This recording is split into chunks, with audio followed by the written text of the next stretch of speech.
Hey, friends, welcome to episode 22 of the We All Serve podcast.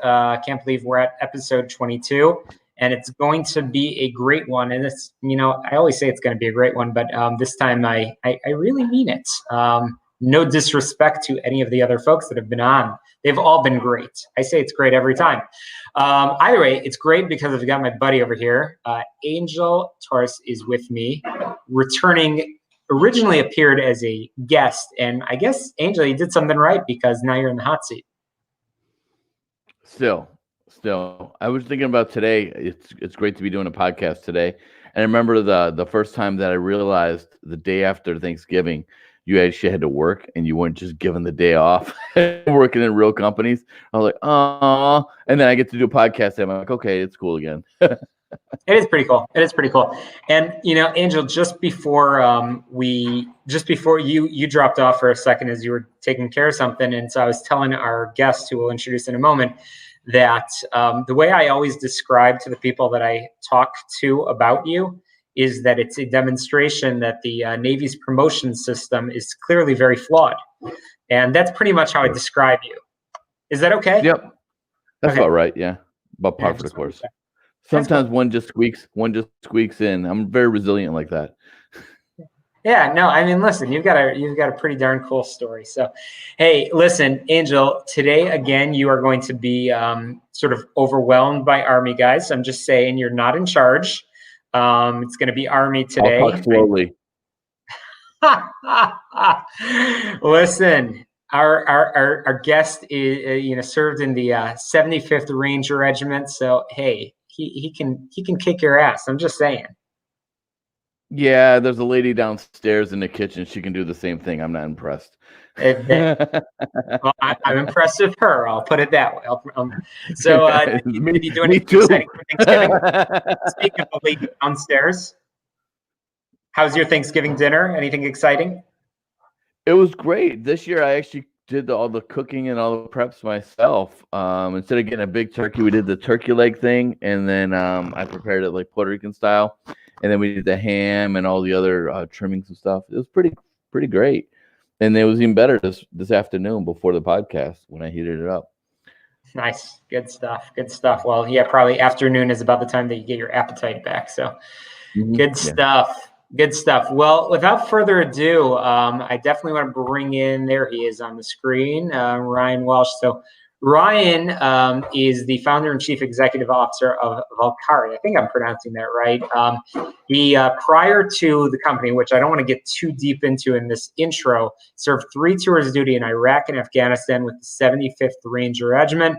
On completing his tours of duty, Ryan successfully led several business operations in industries, including retail and service, in a partnership with his now co-founder, Alex, for the past 10 years. And I mean, this company blew me away. I was actually, as I said in an email to Ryan the other day, I heard about the work just a little bit ago, and I was like, damn, that's like spot on with the pod over here. So as you know, I've done this with several other guests. I get jealous when somebody else gets to interview cool people. And this podcast is really all about interviewing veterans that have learned leadership lessons along the way. So today will be no different. Before bring Ryan in over here, shameless plug. For many of you that might be watching this conversation, good for you. Click subscribe. But if you're watching, make sure you're also getting on your favorite podcast app and clicking subscribe there as well. Spotify, Apple, Google, everything else. Just make sure you're clicking subscribe, rate, and review. Makes it easier for you to find it in the future, but also so others can do it as well. So Ryan, thanks for joining us on We All Serve, my friend. Appreciate it. Thank you so much for having me on. It's such an honor. Yeah, you bet. First of all, happy Black Friday. I don't know if it's a thing anymore. I mean, it's like holiday all the time. I guess we're officially done with the year. I think 2020 is officially over, which couldn't come soon enough for most of us. Yeah, I think we're just riding out the tail end of it now. Yeah, exactly. Well, Angel, as I said earlier, you are sort of outnumbered over here. I'll let you, with that in mind, I'll let you get the first question in it. Yeah, Ranger to drone. How does that happen? If I had hair, I would scratch my head and scratch my hair and mess it up. But I'm totally jealous of your golden locks over there, buddy. But explain to me how it goes from Ranger to drones, because I'm going, what? I mean, I know how drones would support you guys, but I mean, because like we used to have a thing called, when we do VBSS missions, we would have a thing that's called the dustpan, and we'd throw it up and put it up in the air, and we'd have it scope out, the area for threats, and then they come back and give a signal, and then we can go ahead and do our insertions and stuff. But tell me about that. So it's kind of a few things that kind of played into that role from the military.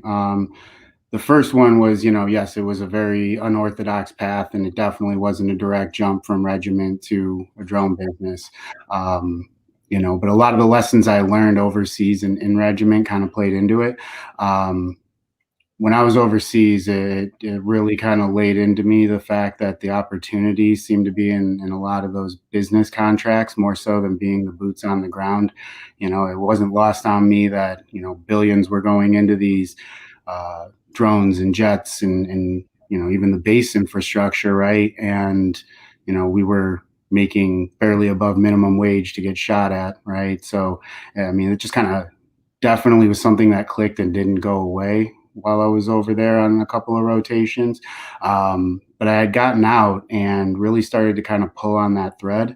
So it was right in the middle of the recession, and I had saved up a lot of money going overseas. I didn't come back and get married and buy trucks and do all the crazy private stuff, right? So I went to school right away. And so I started looking at an economics degree to understand how all my deployment money that I did the right thing and put in the stock market just disappeared. I mean, I had like nothing left. So I really wanted to understand it. So I went and got an economics undergrad on my GI Bill and started to kind of put some of those pieces together. And I started my first company at 24 and have been pretty much starting companies ever since. You find the right partner, the right idea, and you put the resources behind it. And, if you gear it through, it'll be successful. But with the drones specifically, 2013 was a really big inflection year for drones. I was in my final year of my MBA and or final semester, I mean, and my partner Alex had come in and he had said, "Hey, did you see all this stuff going on with drones lately?" And I said, "Well, they did support us overseas. I did see the evolution in those years that I was there, right? Even not working on them directly, but saw how quickly it was evolving." And so you mix that with kind of the economics degree stuff and really understanding that the military technology was always 2 decades ahead. And when those initial applications started to become cost effective, it was commercializable, right? So I kind of put those gears in motion, and we set a timeline right about now, 2020, where we thought there was going to be a really big spike in potential for drones. And it was just, it goes back to that Ranger training, right? You don't lay ambushes where the enemy is now, you lay it where they're going to be, right? You find that choke point. So we started looking at what we could, have some kind of competitive advantage that we could protect in the drone industry. And it really ended up being around those landing stations. And so we really pursued that full blast and had to kind of write our own playbook as we went. It's a landing station. So what we create is essentially the infrastructure. So whether it's a mailbox, whether it's like a delivery locker type kiosk, whether it's a window unit, or whether it's built right into the building, it's a package in the locker of our landing stations. A drone will come in, the package will get loaded into the drone, and it will get sent to another landing station and get dropped off. So think Uber Eats, think pharmaceutical delivery, think so this is logistics. Yep. Okay, because there's a lot of different. Well, drones is a very generic kind of broad spectrum kind of term. I mean, you have drones that deliver. I mean, I guess that's usually logistics too. Ammunition. They have drones that deliver payload. Yep. On target, bullets on forehead. But yours is targeted around logistics, correct?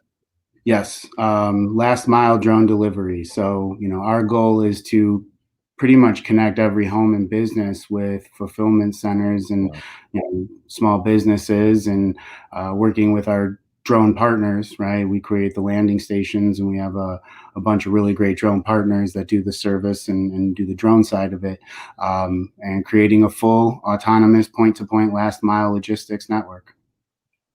That's awesome, man. Wow. That's very cool. And I want to get a little bit deeper into sort of your goals and your vision for the future. But as I like to do on when we have these conversations is, Ryan, I actually want to take you all the way back, which isn't all the way back because you're a young guy, like Angel, pretty much same age, right? Come on, I was hoping for a smile there, my friend. I was hoping. Okay, there we go. He's actually 4. I was just thinking he's like 4 years older than my daughter, and I just became a grandfather last week. So I know. Congratulations! I saw those awesome pictures. Dude, you could have been a senior taking out my sophomore daughter, and I would have been like staring you down and stuff.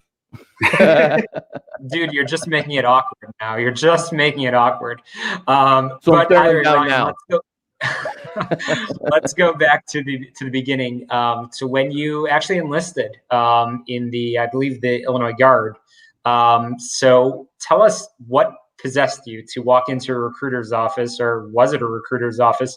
What was the decision that you made then? Because you seem to be a very intentional professional. You have a clear plan of where as you exited the military, what you wanted to where you saw the opportunity. Was it that way when you entered the military? Yeah, in a way. I first went into the recruiting office in 2001, right after 9/11, right? It was the beginning of, I think, my junior year. And I was like, hey, I'm 18, let's sign up. And they're like, I don't think you're 18. We need to see some credentials. So they're like, come back when you're 17 if you have your parents' signature, or 18 if you don't.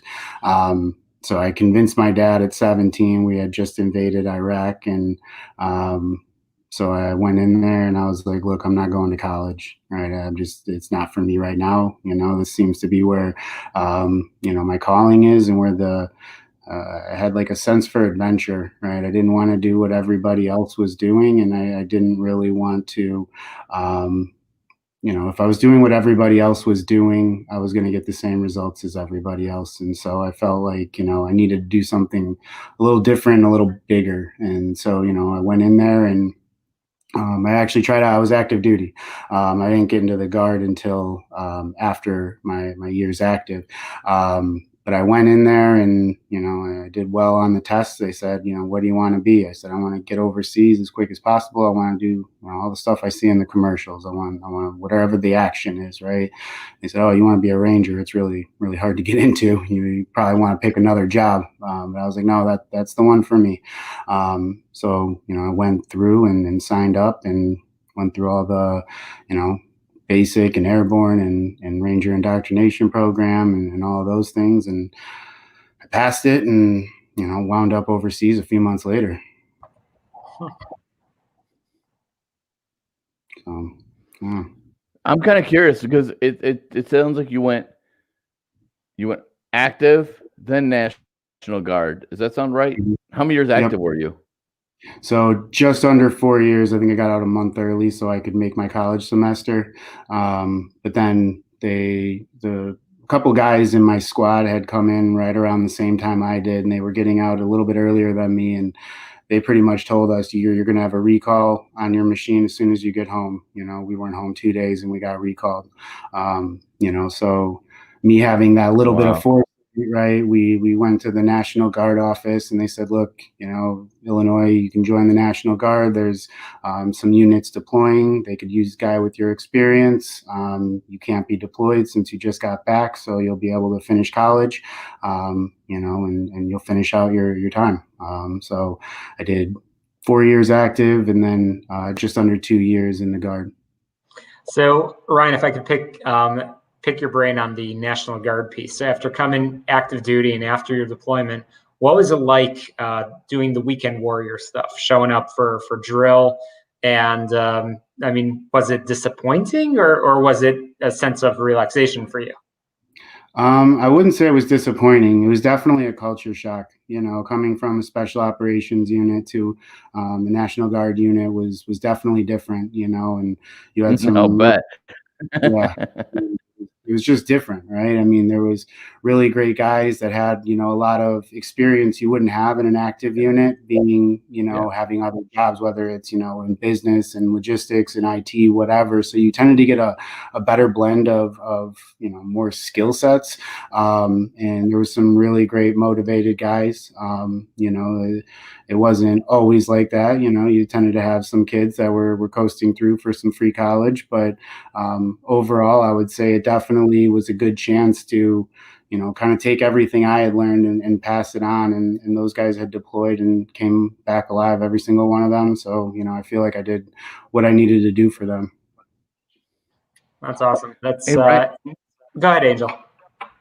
Yeah, when I decided I was going to go to school full time, when I was winding down my military career, and I decided I want to go back to school, there was I noticed that you and I had the same mindset when we left high school. You were like, dude, there's no way we belong in a 4-year university. I'm just going to piss away any kind of money. I'm not going to be a good student, and it's only a couple minutes before I end up working retail, and that's going to suck. So I don't want to do that. So for me, it was like when I started school, it was completely different than everybody else I was in school with. It was like, look, I need to drink this stuff up.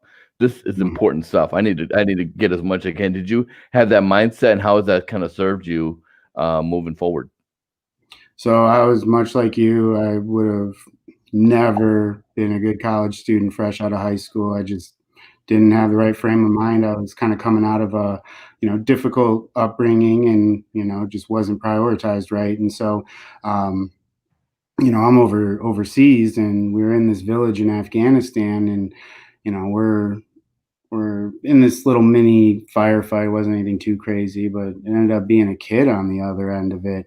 And, our officer and our terp ended up asking him, like, why are you shooting at us? And he's like, I'm all I have left in this village. I have to defend it, this kid, right? He's like, I just want to go to school, but I'm the oldest male left in the village, right? And so it kind of hit me like, this kid's fighting so he can go to school, and I'm fighting to get away from going to school. I got something wrong with me, clearly, right? So it really made me kind of shuffle some things in my head around, and it made me realize that my weapon wasn't my M4, right? It was my brain, and the more I could put in there, the more of a threat I was going to be to my next mission. So it really just kind of all clicked in that valley that one day. Yeah, I had the same thing. It was like when I was doing a grad school or MBA program, they're like, how'd you make it through that? It was a really hard program, I guess. And they're like, how'd you get through it? And I was like, fear. And I was like, I was afraid that one day I would be running a company. I would let people down, like in the military, right? You want to learn as much as you can when you're going through your training, because you don't want to like not take care of your battle buddy, and you don't want to not be prepared or have the experience or have the how to get your sights in. Well, same is true with grad school. It's like I don't want to be on the short end of the stick and cause people to lose their jobs because I didn't put the time in. I didn't put the effort in. Did you feel like that kind of drove you too? Because you did your MBA at North Central. Yep. I started going in at night school, and I was running a company already at that point. So it was very different for me than a lot of the kids there, right? I mean, for them, it was, I'm going through and this is the next stepping stone, and then I'll be in the real world, or I'm using this to get my next promotion, right? Whereas, I was taking the lessons I learned and applying them directly to my business, and seeing, my team become more successful, the business become more profitable. And so for me, I take that leadership role very seriously, and, the whole mentality of leaders eat last.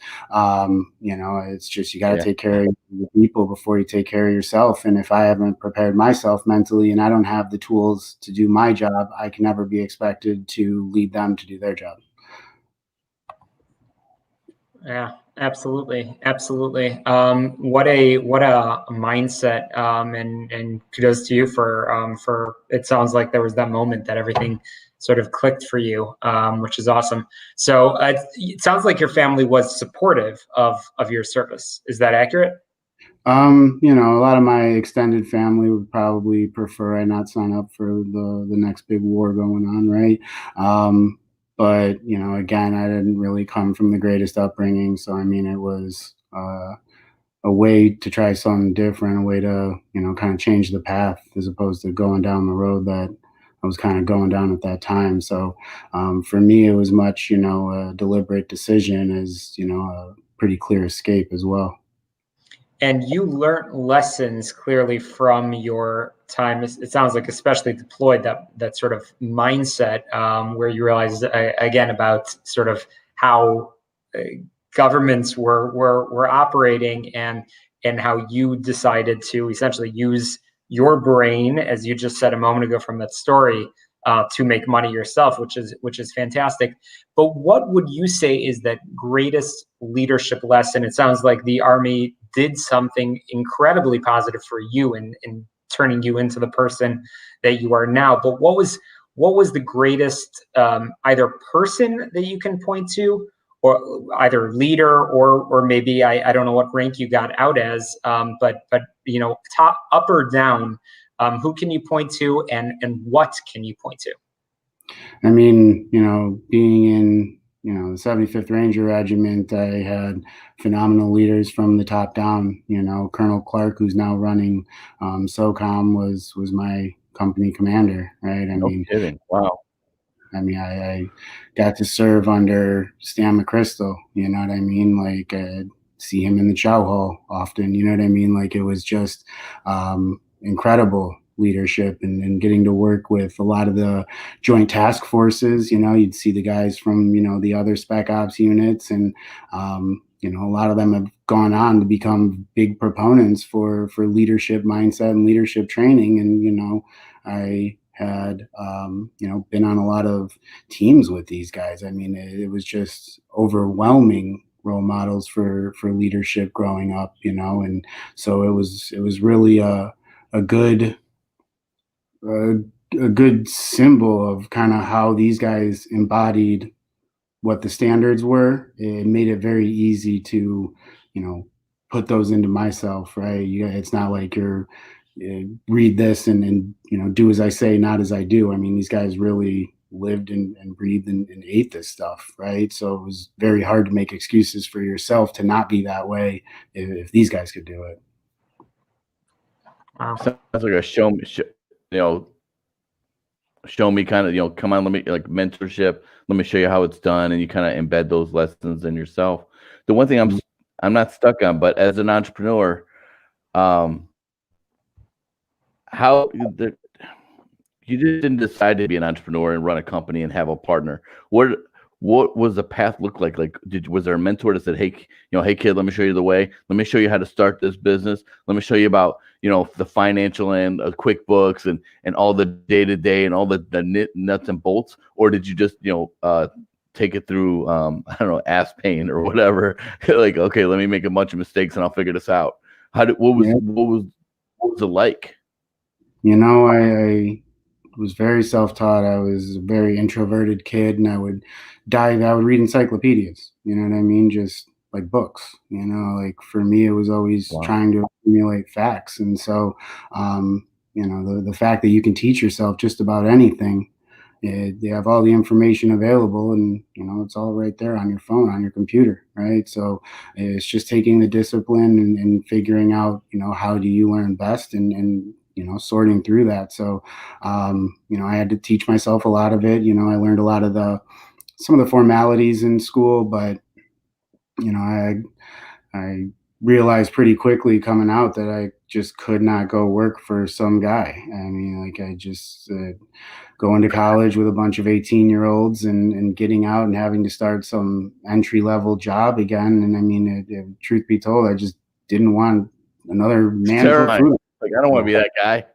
Like, I feed myself, so I was going to go out there and figure out how to do it on my own.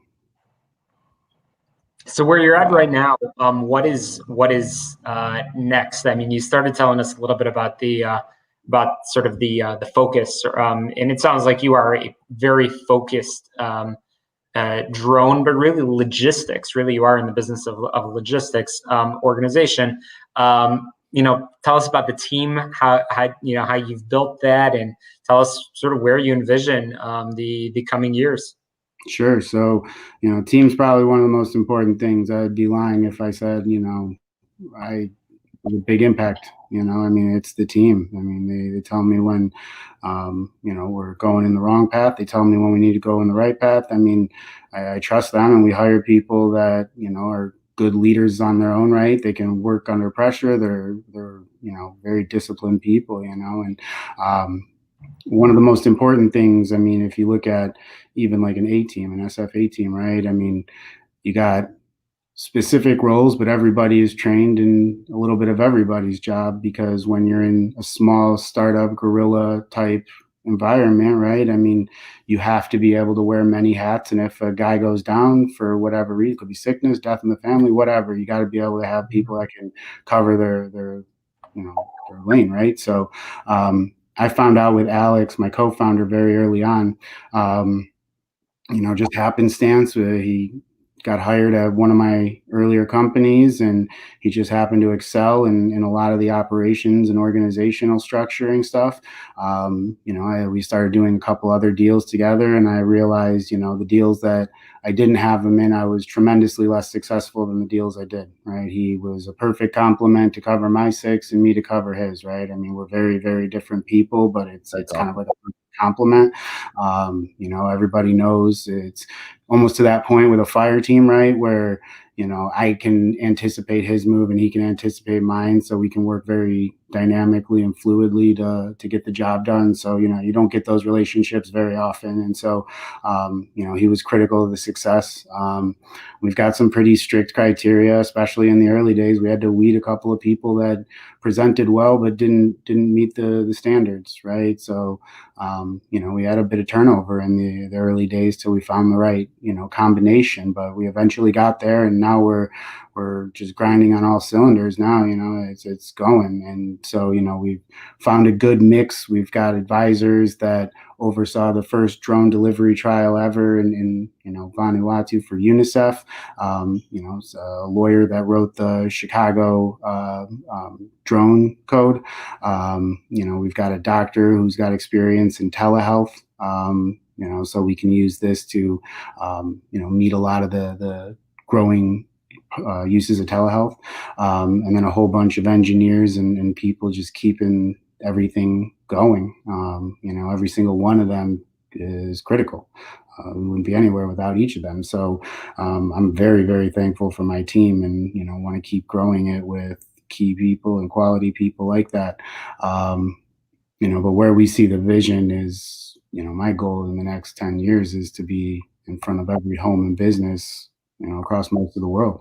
We want to be the mailbox of the future and all versions of it, whether it's, parcel lockers for drones, whether it's, mailboxes, whether it's a window unit for apartment dwellers. We're going to have a solution for everybody. So, that's really where we see the future for us.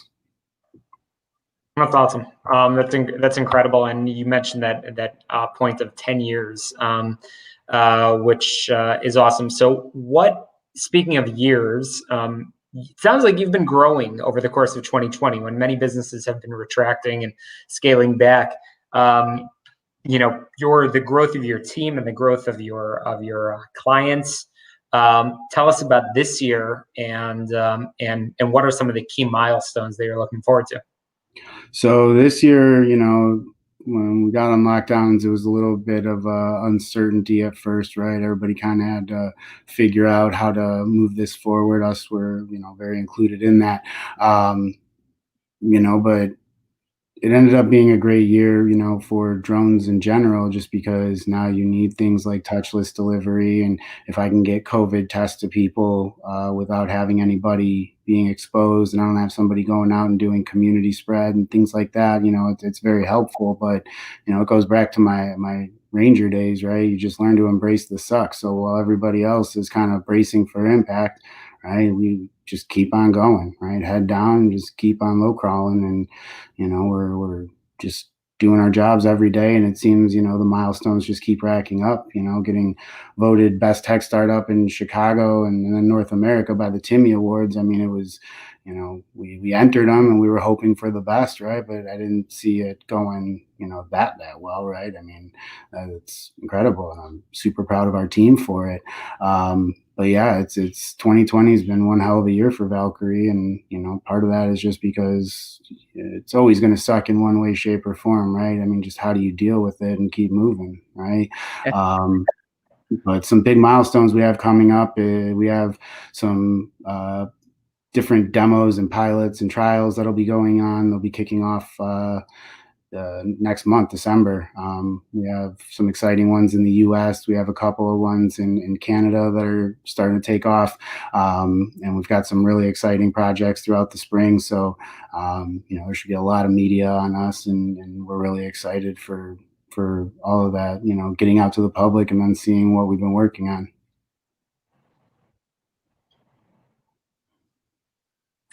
That's awesome.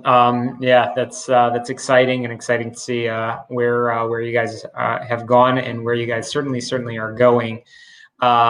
So very, very cool. And are there any other veterans on your team?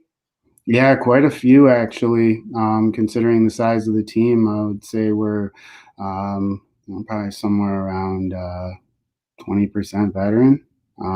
Which isn't bad.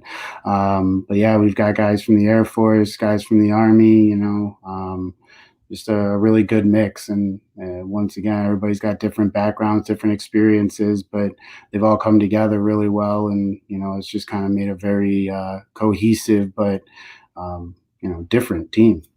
Yeah. And anybody in particular that you are recruiting for, or some strategic positions that you envision having to fill in the coming months?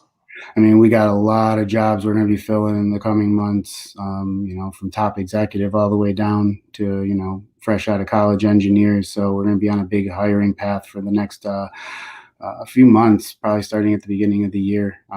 We've seen a lot of success from military people in the past, but really anybody who's got a unique perspective and is really, willing to go that extra mile and takes pride in their work. They love what they do, right? When somebody loves what they do, it's the time flies. They don't, sit there and wait for the time clock. I mean, it makes a huge difference in the outcome. So, those are the people we want.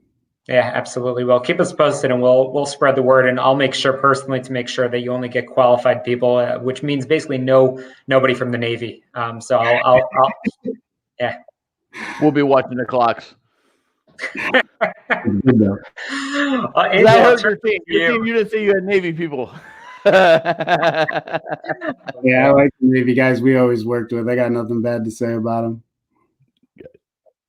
them. Angel, take it away for any final questions. They always show up with the bar.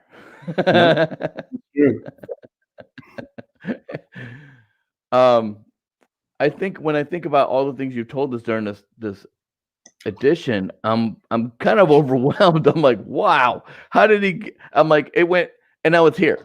And I'm like, wow, Canada and all these other things. And I don't know.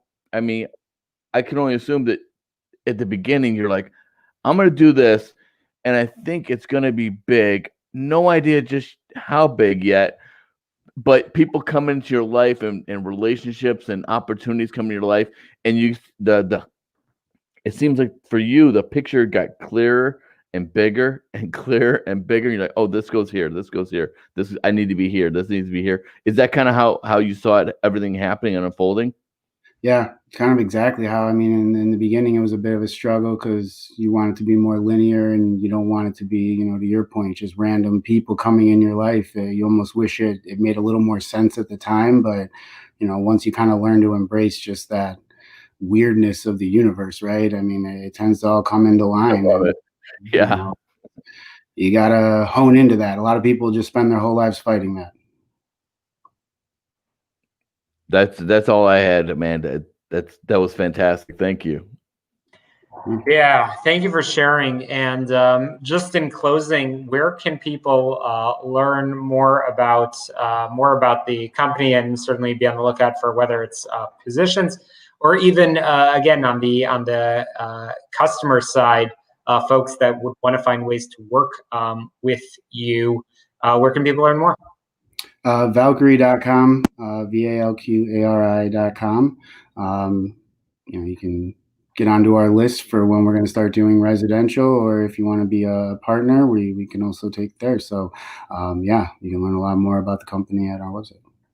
Cool. And, Ryan, actually, last question for me is, drones is something that still is pretty new, not in the world of the military, but in our cities. You mentioned that some of the folks that you've hired are folks that have been involved in some of the regulatory side of things. What's your perspective of how cities, states, FAA, how it's being regulated? Anything that I'd just love to hear your perspective, I guess. Sure. So, you look at the FAA and some of these other agencies, and one of my partners told me this, a few weeks back. He's like, when was the last time they had a major crash? When was the last time there was loss of life?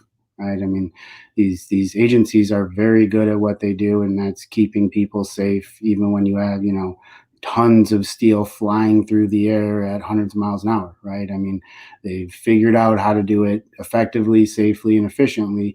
And, so in, I guess, 2020 timeframe, right, years is forever, right? But when you're taking the long approach and you're just being methodical and slow and steady, I mean, the trend lines are going in the right direction. This will happen over the next 3 years.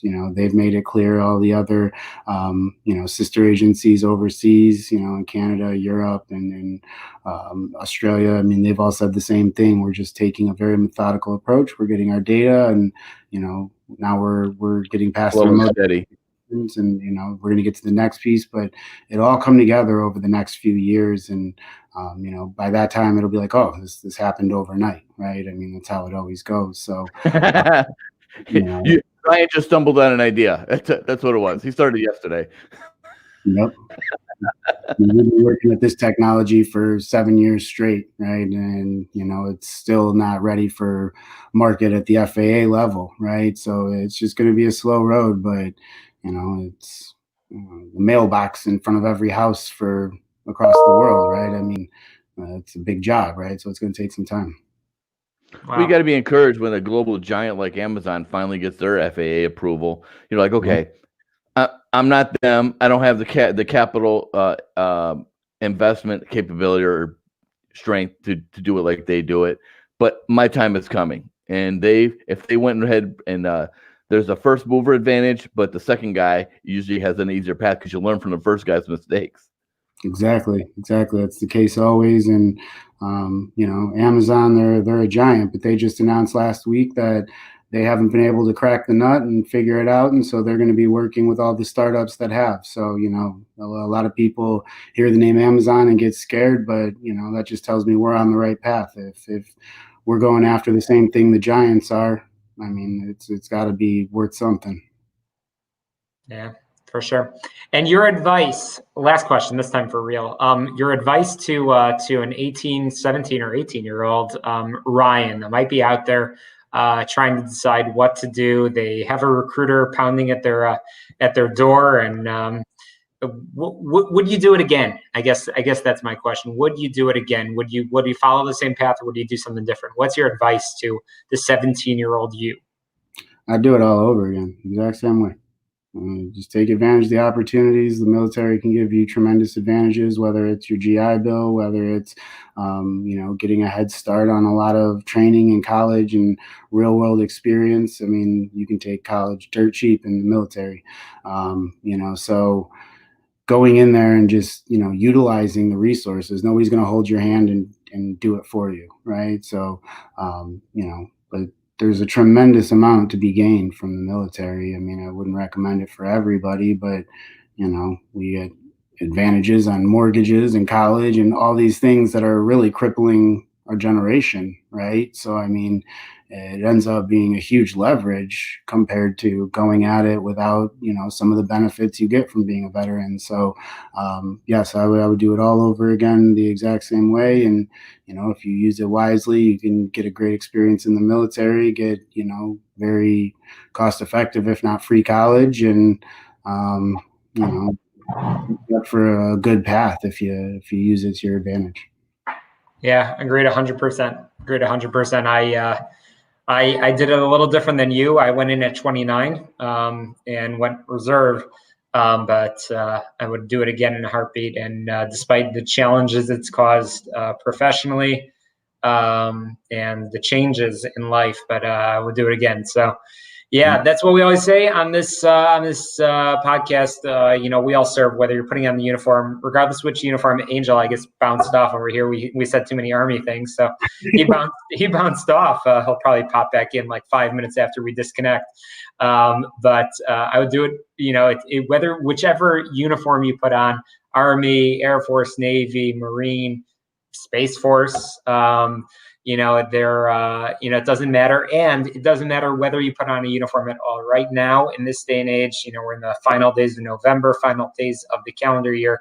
Step up, volunteer, get involved, help your community, give back. You do not need to put the uniform on in order to serve. That's why we always say we all serve.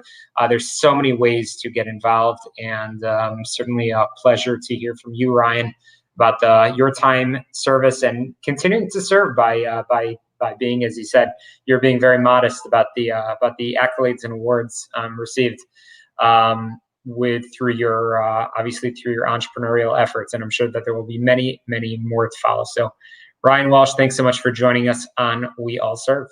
Thank you so much for having me. It's been an absolute pleasure. Yeah, absolutely. We'll stay in touch. And again, as I said in the beginning of the show, click subscribe wherever you're watching or listening. Click subscribe. You can find us on YouTube, as well as all of our social media platforms, but also all of the podcast platforms all well. So that will wrap it up to all of you. Have a great weekend. And there's Angel. He's back to say goodbye. We were just making fun of you, just saying. Or I was, anyway. Ryan was being good. It's about any closing words? We were just signing off. No, I'm gonna connect with you offline, Ryan, if that's okay, because what you're going through in different stages. I started my company about a year and a half to almost 2 years ago, and I'm going through a lot of the different phases. And sometimes having someone like a resource like you to just bounce off, say, hey, did you go through this? You're like, yeah, man, here's how you get through that. Just put your nose down, shut up, and suck it up, and you'll get through it. Just keep on keeping on. And it really, you inspired me. And I, as I was talking to you, I was thinking to myself, okay, just shut up, put your nose down, keep getting work done. Keep getting the work done. It'll happen. Just keep getting the work done. Well, so thank you for that. I'd love to bounce ideas. It's one of my favorite things to do in my free time. I love this stuff too much sometimes. And I see we know a lot of the same people. Like you were with Elite Meat and John Allen and some of those guys over there. They're great people. Yeah, great guys. Phil Kane, all those guys. Yeah, I was with them for a little while, helping them out. Wow, yeah, it's a great group, and I'm sure it was a great experience working with them. Mm-hmm. Well, to everybody tuning in, have a great weekend. We'll be back next week. We've been trying to get this scheduled for a while. A retired Brigadier General Gary Profit, formerly of Walmart, is joining us on the pod on Monday. We've got David Muir from Easter Seals coming up, I think, a week after that. Lots of good conversations. So again, We All Serve. Have a good weekend.